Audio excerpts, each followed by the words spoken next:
Samedi après-midi, une de ces zones commerciales de banlieue parisienne qui se ressemblent toutes. Du béton, des parkings, des enseignes lumineuses et des magasins remplis d'objets dont on n'avait pas besoin avant d'entrer. Je fais la queue à la caisse d'un magasin discount de décoration. Vous savez, ces magasins où l'on trouve principalement des objets fabriqués à l'autre bout du monde, souvent en Chine, vendus 2,99 €.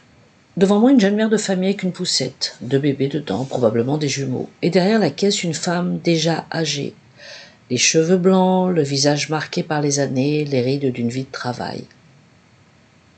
En la regardant, je me disais qu'à son âge, elle pourrait être ailleurs, en train de se promener, de recevoir ses petits-enfants, de lire un livre, d'aller à la piscine, de boire un café avec des amis, bref, de profiter du temps qui lui reste. Que nenni! Elle était là, à scanner des bougies parfumées, des cadres photos et des bibelots à 3,99 €. Et soudain, je la vois se lever brusquement. Elle se penche, se contorsionne presque. Elle inspecte minutieusement le dessous de la poussette.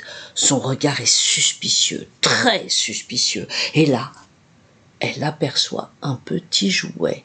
Alerte générale. Elle demande immédiatement à la mère de famille de lui présenter l'objet. On sent la tension. Le magasin va-t-il subir une perte financière irréparable? Le jouet a-t-il échappé à la vigilance des services de sécurité? Après vérification approfondie, soulagement, le jouet est usagé, il appartient déjà aux enfants. Ouf. L'enseigne est sauvée, la rentabilité aussi.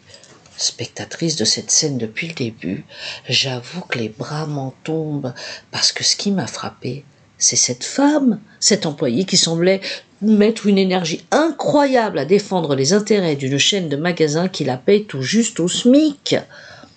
Cette femme qui consacrait sa vigilance, son sérieux et sa conscience professionnelle à protéger quelques euros de marchandises produites à l'autre bout du monde, probablement en Chine, pendant que l'actionnaire principal de ce groupe était, lui, sur un yacht avec sa famille, peut-être en train de lire un livre, de s'offrir un bain de mer, de boire un verre avec des amis ou de profiter de ses petits-enfants. Bref, de profiter de la vie, tout simplement. À quel moment devient-on le gardien zélé d'un système qui ne nous appartient pas? Derrière cette scène, j'ai vu quelque chose de plus grand.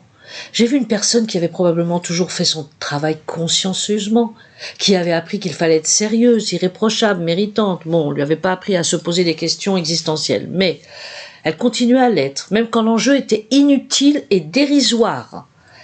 Elle est là la vraie réussite du système.